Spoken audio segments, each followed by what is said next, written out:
So to everyone who voted, I want you to know that I hear you. To the two-thirds of voters who chose not to participate in the process yesterday, I hear you too.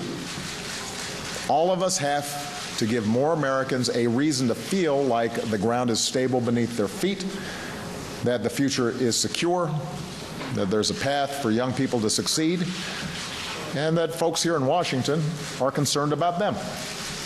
So I plan on spending every moment of the next 2+ years doing my job the best I can to keep this country safe and to make sure that more Americans share in its prosperity.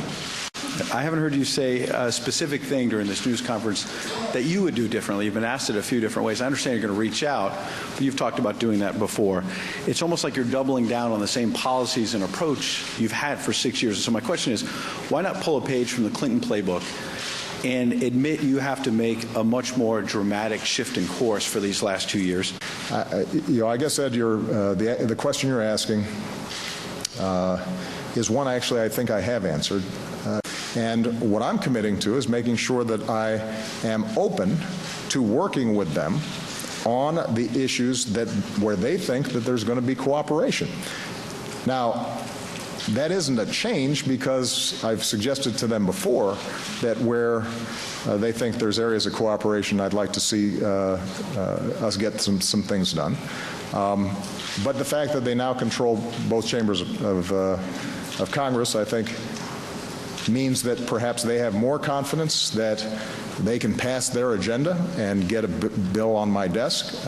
It means that negotiations end up perhaps being a little more real. The bottom line that the American people want to know, and that I'm going to repeat here today, is that my #1 goal, because I'm not running again, I'm not on the ballot, I don't have any further political aspirations.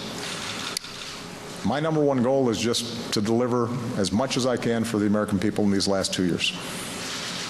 And wherever I see an opportunity, no matter how large or how small, to make it a little bit easier for a kid to go to college, make it a little more likely that somebody's finding a good paying job, make it a little more likely that somebody has high quality health care.